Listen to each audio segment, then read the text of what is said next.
Hi guys, we meet again. Today we continue our discussions on Part 3 on Chapter 2 Forces and Motion. Before that, I apologize for the delay of our lesson for today. Okay, just we move on to our business. Question number 1, you are given a ticker tape and then it says it runs with a frequency of 50 Hz. So what does this information tells us? It simply tells us, if we recall back our formula for frequency is F equal 1 over T. T here is the period, hence T equals 1 over F. That will be 1 over 50. It will give us 0.02 second. So it simply means that the time it takes from this dot to go to the second consecutive dot, okay, from this dot to the consecutive dot, it takes 0.02 second. Okay, here we are to find the acceleration. So to find the acceleration, we need the formula. Okay, the formula is A equal to V minus U over T.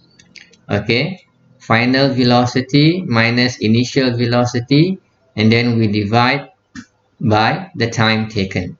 All right, the question is, how do we get U and how do we get V? All right, so if you are given a ticker tape, always look first at the arrow here.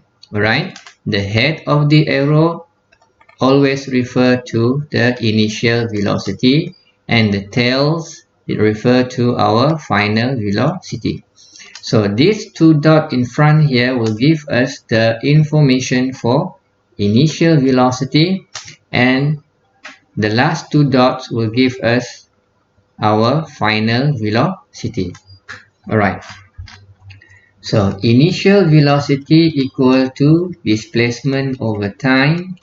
Okay, from the ticker tape, my displacement is 2 centimeter, and then my time is 0.02 second.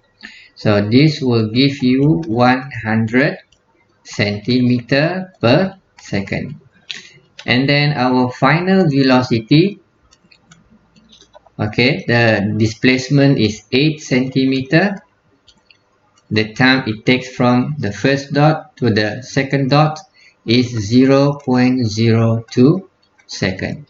Okay, so this will give us 400 centimeter per second. Alright, so now we want to find our acceleration. A equal to V minus U over T. Okay, so where is my U located? So my U is actually here. Here is my U. And then here is my V. So what is the time taken? So we count 1, 2, 3, 4, 5, 6. So we have 6 ticks all together from this dot to the last dot. Alright, so 6 ticks, and each tick takes 0.02 second. So the time taken is 0.12 second. So next we just plug in the value into our equation. So V is 400 minus our U is 100, and then we divide it by the time taken, 0.12 second. So the final answer would be 2500 centimeter per second. Alright, that is question number 1. Just that how do we get this unit? Okay, up here my unit is in centimeter per second, and then down there I have the unit is in second.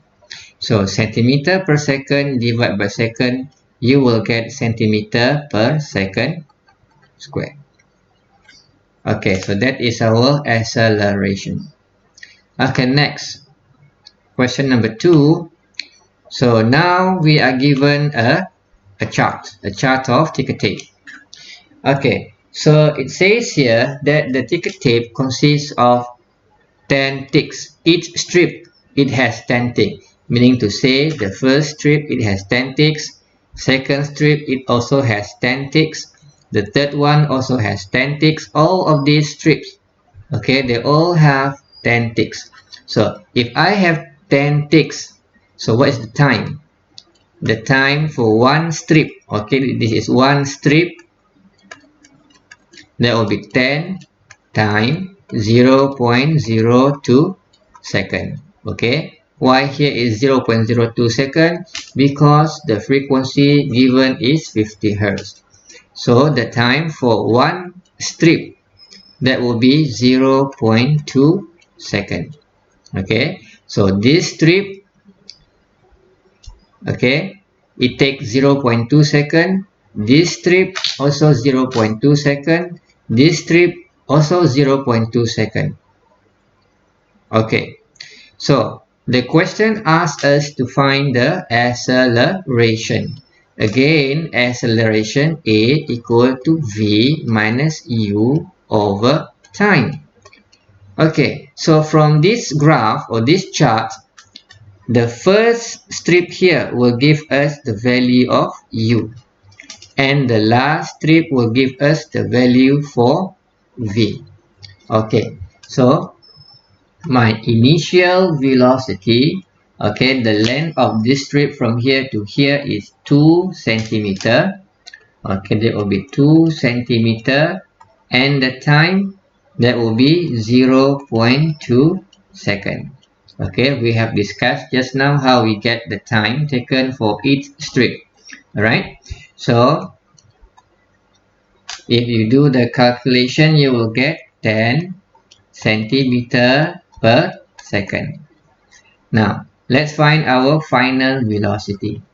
Okay, for the final velocity, the length of this strip is 12 centimeter. Okay, so that is our displacement, 12 centimeter divided by the time, 0.2 second. So this will give us 60 centimeter per second. Alright, now let's calculate acceleration. So A equal to V minus U over T. Okay, but then what is the T? Remember that our U will only exist at this point. Our V will only exist at this point. So from here, I count 1, 2, 3, 4, 5. So I have 5 steps. Alright, so 5 strips taken into account, and every one strip it takes 0.2 second. So the time taken is 1.0 second. Alright, so now we have all the information. So we just plug all the values into our equation. Our final velocity is 60 minus 10 for our initial velocity, and then we divide by the time, that is 1. Okay, so the final answer is 50. What about the unit? Okay, up here my unit is in centimeter per second. Okay, and down here our denominator, the unit is in second. So centimeter per second divided by second, you will end up with centimeter second to the power of negative 2. Alright, so that is the acceleration based on the chart given. Okay, let's go to question number 3. So now you are given a graph of velocity versus time. Okay,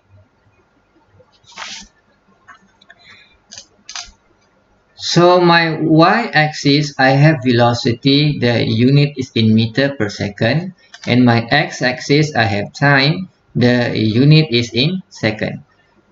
Find the displacement. So How do I find the displacement?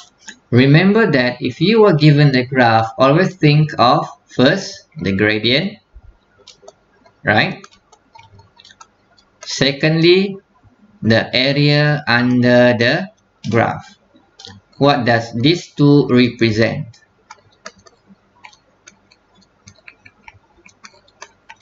So the gradient, okay, that will be the difference in the y-axis divided by the difference in the x-axis, right? So y is in meter per second, okay, x is in second, so I will have my final unit meter per second square. So this is the unit for our acceleration, right? Now the area under the graph, okay, area under the graph, that will be the base times the height, correct? Okay, now my base, the unit is in second, and then my height, meter per second. So I can cancel my second, I will end up with the unit of meter. So meter is a unit for length, correct? So this is actually our displacement. The questions ask for determine the displacement. So the displacement simply equals to the area under the graph. Okay, so S, okay, displacement equal to area under the graph.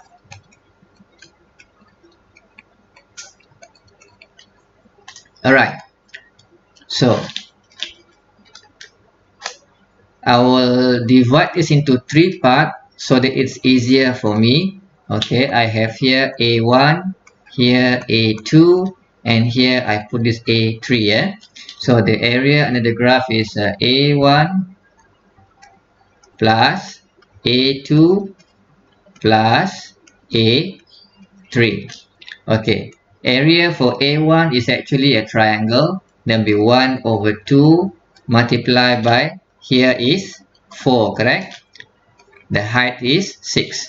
So 4 multiplied by 6, and then we plus A2. A2 is a rectangle. Okay, rectangle. The length from here to here is 8 minus 4. That will be 4. And the height is still 6. Okay, so here I have 4 multiplied by 6. And then plus our the area and the A3. Okay, A3 is also a triangle. The base is 8 to 12, so the difference here is also 4. Alright, and the height is still 6. So the area for a triangle is 1 over 2 multiplied by the base 4, and then multiplied by the height, which is 6. So you do the calculation, you should be able to get the answer 48 meter. Alright, so that's how we determine the displacement. Okay, next question. Determine the acceleration as the object moves from Q to R. Okay, from Q to R. So we have seen up here just now that we have stated the gradient of the graph is actually our acceleration. So what we need to find is the gradient of the graph in order to find the acceleration. Alright, so it's easier for me to write down here the coordinate for R. R is X is 12. Alright, and then the X-axis with 0. And then for Q, the coordinate is 8, and the y-axis is 6. Alright, so acceleration equal to my gradient. Okay, gradient of QR. Okay, to find gradient, if we are going to use our math formula, which is familiar. Okay, so y2 minus y1 divided by x2 minus x1. Okay, let us use this as my point 1, here as my point 2.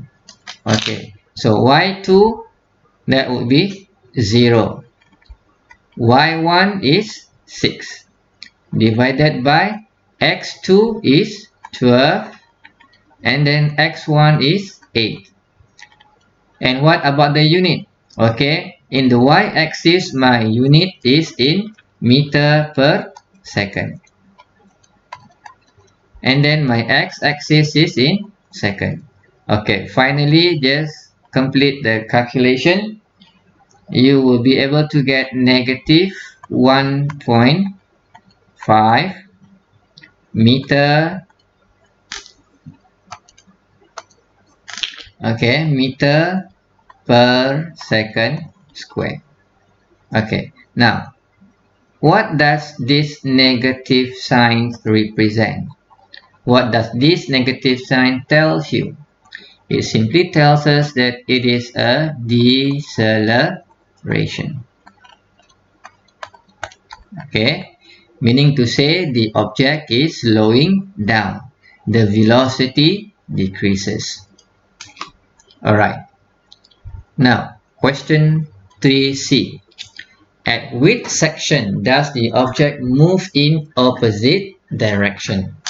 We know that velocity is a vector quantity. Okay, so the rule of thumb, okay, that we use vector, if it go to the front, to the right, going up, that will be positive. That's our sign convention. Otherwise, it will be negative. So let us check our velocity. Okay, so I go to my graph.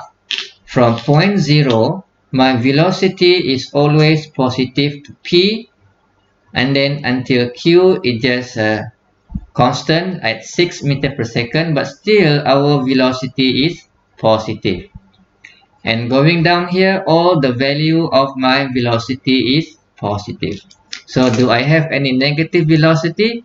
No, right? So at which section does the object move in opposite direction? So the answer would be none. Okay, why? Because the velocity is always positive.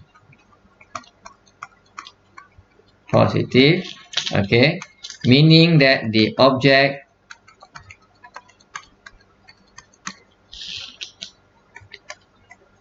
is moving forward at all time.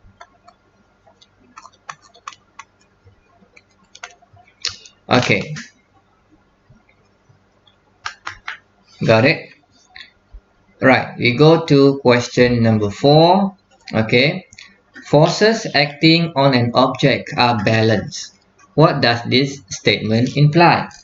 So, if we say forces are balanced, what we simply imply is our net force, okay, is 0. Okay, so there is no net force. Remember that our F equal ma. How can my F become 0?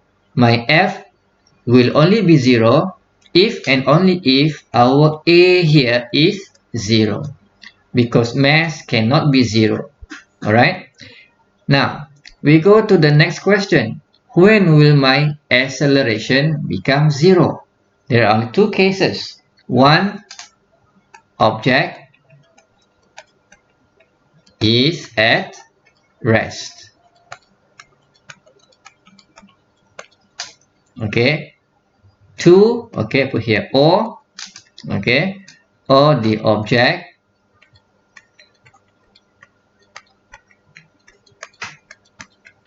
is moving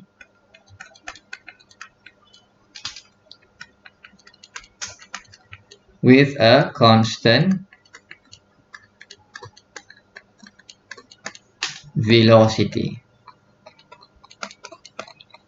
Okay, so that's how my acceleration become 0. Only two cases, whether it is at rest or it is moving with a constant velocity. Remember that our A equal to V minus U over T. If we have constant velocity, then V minus U becomes 0. 0 divided by whatever, it will always become 0.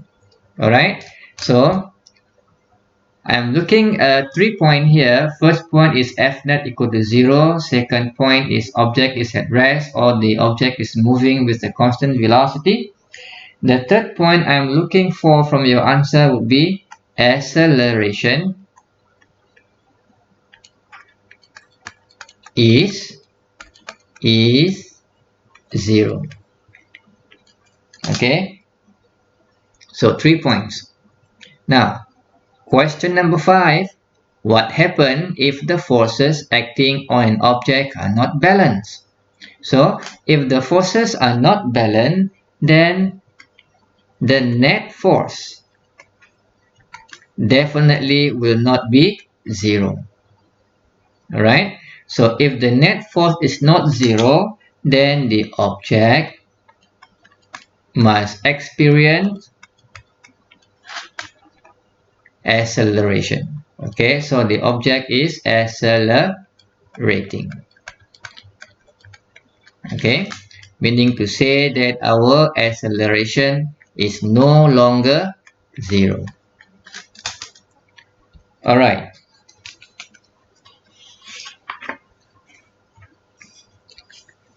Next, we go to question 6. Okay, so in this question, I have a 50 kilogram load, okay, is pulled along the ground by a force of 80 Newton. So here I have 80, okay, 80 Newton. And the load here is 50 kilogram. And then it has a frictional force of 15 Newton. So this frictional force is always going in the opposite direction, right? So it's going to the left. Okay, and the magnitude of this force is 15 Newton.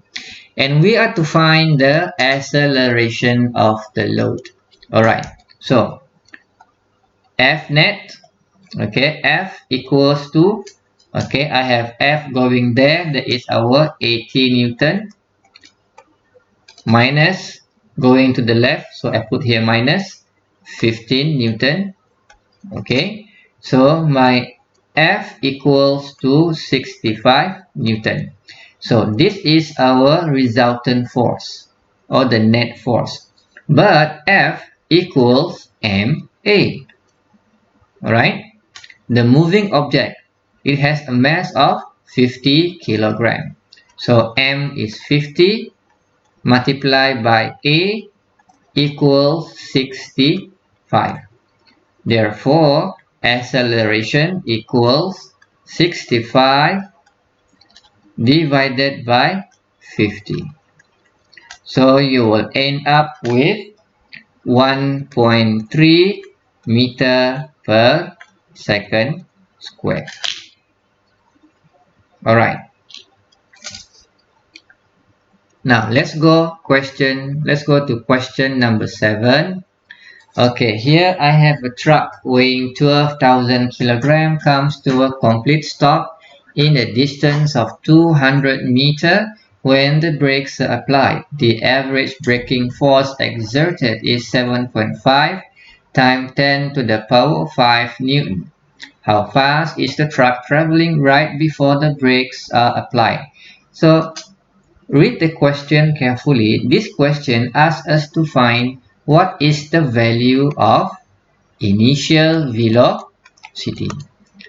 Alright, so from this question, I have mass. Okay, so mass is given. Mass is 12,000 12,000 kilograms come to a complete stop. Okay, just now we have said that we don't know u, the initial velocity we don't know, but I do know my final velocity, that is 0. Why 0? It says comes to a complete stop. Distance travel, that is our s, right? So s is 200 meter, and the force applied to the brake, that is 7.5 times 10 to the power of 5 Newton. Okay, so these are the information given to us, so try to make use of it. Alright, so I'm given the force, so I will write F equals MA.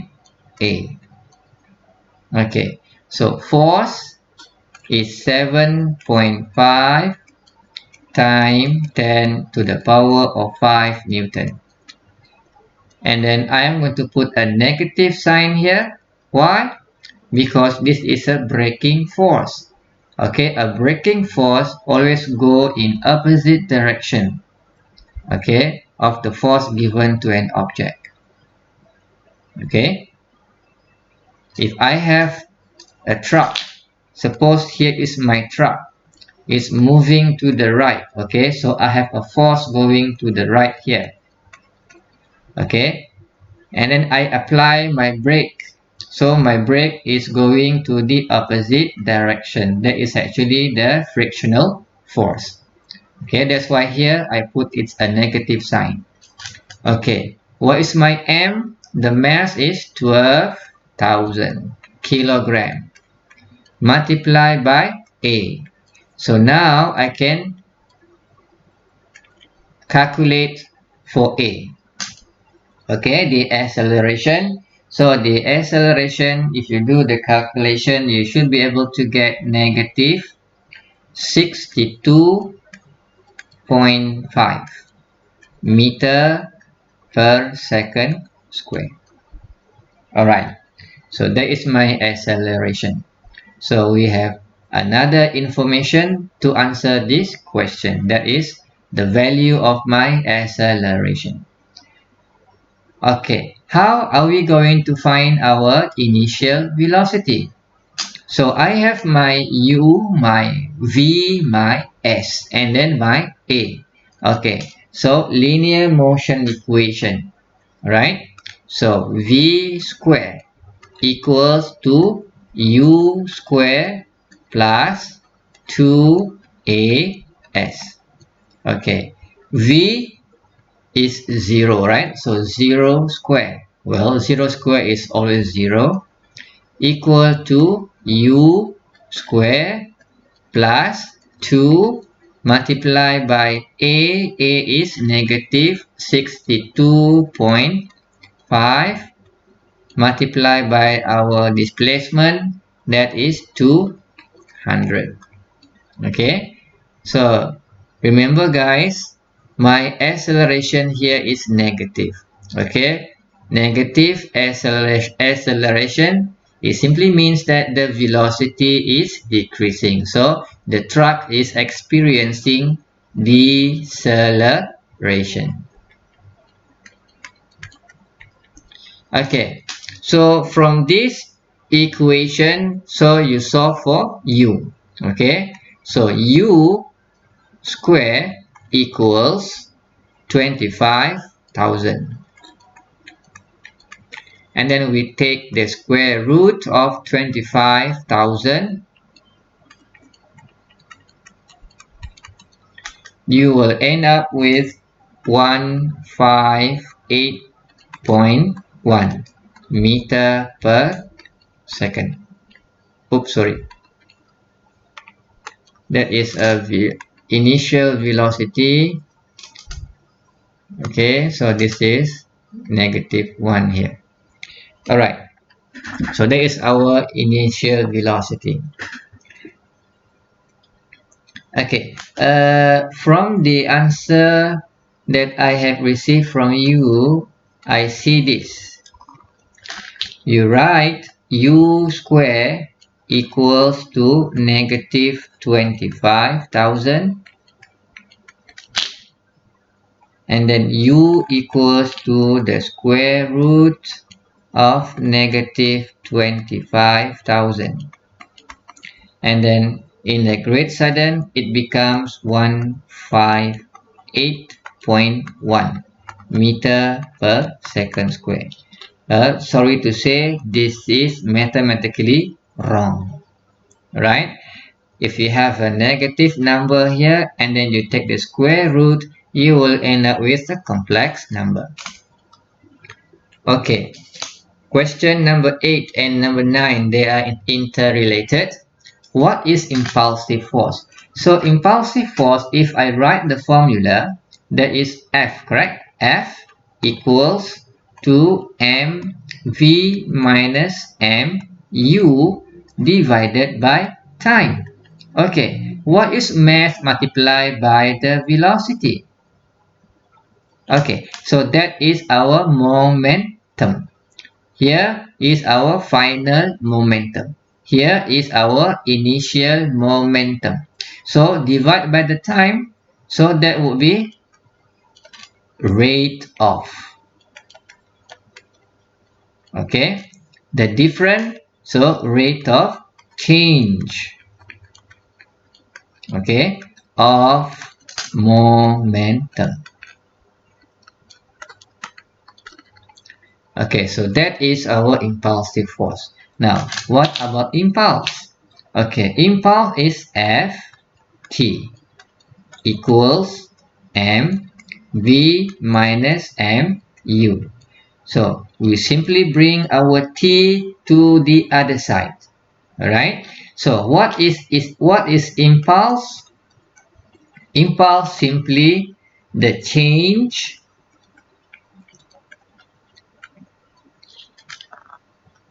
of momentum. So I just discard the word rate of. Okay. So impulse is change of momentum or change in momentum. Okay. Some of you also write impulse as this. Okay. You put here force. Sorry. The product of force and time. Okay. The issue here is what force?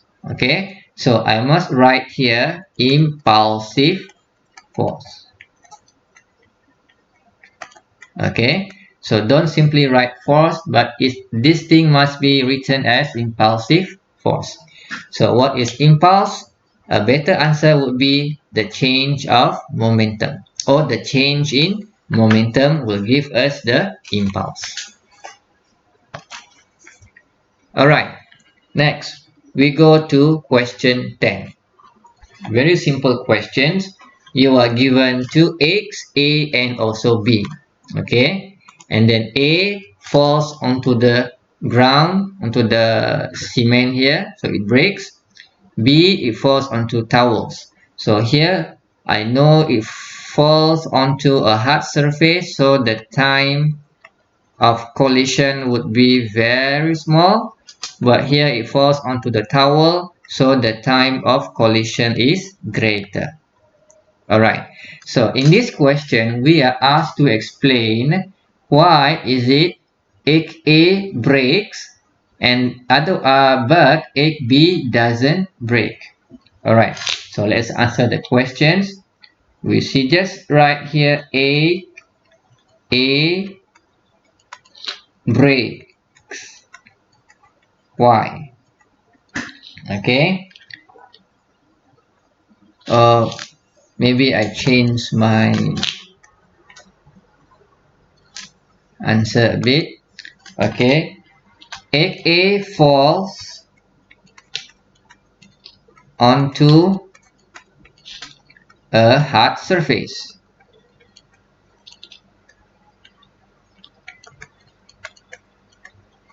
So what happened? The time of impact. Okay, the time of impact is small. It happened very fast, so the time of impact is small. Hence, okay, what happened if the time of impact small? So hence the impulsive force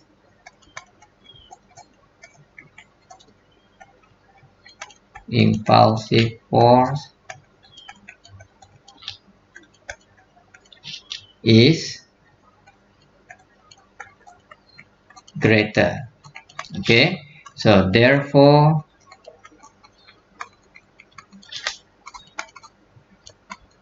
the egg breaks.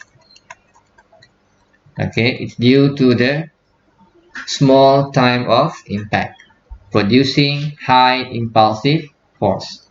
Okay, now let us explain egg B. Okay, egg B, it falls onto a soft surface, right? It falls onto towels. So what happened to the time of impact?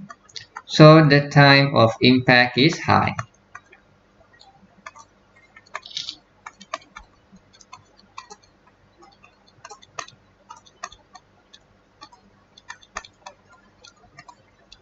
Okay, so hence the impulsive force would be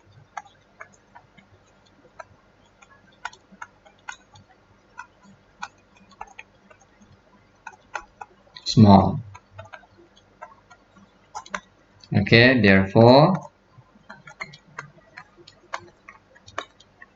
the egg doesn't break.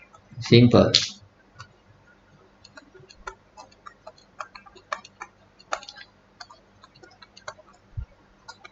Okay, so from our F equals to mv minus mu divided by time.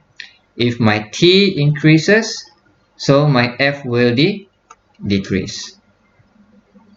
Okay, now let's move to the last question. Okay, question 11. I have a stone. Okay, I have a stone being thrown vertically upward. Okay, and then after a while the stone will fall down. So a stone is thrown vertically upward at a velocity of 10 meters per second. So at this point here, my initial velocity is 10 meter per second. And then given that the gravitational acceleration is 10 meter per second. Okay, gravity is going down. So if I throw my stone going up, so what happened to the stone? The velocity will decrease, right? So the velocity will decrease, meaning to say that my A here is negative 10 meter per second square. It go against the gravity. All right. So first question, we are to find the maximum height. I want to know the height from here to here. All right, to the maximum height. So that is our displacement. Okay, so I have my A, I have my U, and I am to find my S. There is one more info that we can get. The final velocity, okay, the V is 0. When the stone is thrown vertically upward up to a certain point before it falls down, it will come to a temporary stop. Okay, so when it stops, then the velocity must be 0. Alright, so I'm going to use this formula. Okay, V square equals to U square plus 2AS. Okay, so my final velocity is 0 square. Initial velocity is 10 square plus 2, and then my A is negative 10 multiplied by S, right? So here is 0 equals to 100 minus 20S, and then you are to calculate for S. So for S, that is 5 meter. Alright, so S here is 5 meter. That represents the maximum height reachable by the stone. Okay, now the time taken for the stone to return to its original position. We throw from this point going up and then back to the original position. Alright, so what is the time taken from this point going to this point? Very simple. I can simply use my acceleration equals to v minus u over t. What is my A? A is negative 10. Why negative 10? Because I know that the stone, as it goes up, the velocity will be decreasing. So it must be experiencing a deceleration, denoted by the negative sign here. Alright, my final velocity is 0. My initial velocity is 10. Okay, 10. Final is 0. And then the time taken. Okay, the time taken from this point going up here. Alright, so solve for t. This will give you 1 second. Okay, so the stone going up, okay, it take 1 second. If it take 1 second to go up, so the time for it to come back to its original position must also be 1 second. Okay, hence total time taken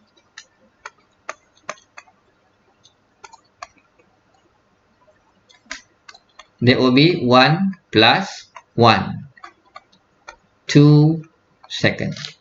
Okay, going up 1 second, going down is 1 second, so altogether that will give you 2 seconds. Okay, so that's all for today. We'll meet again next time.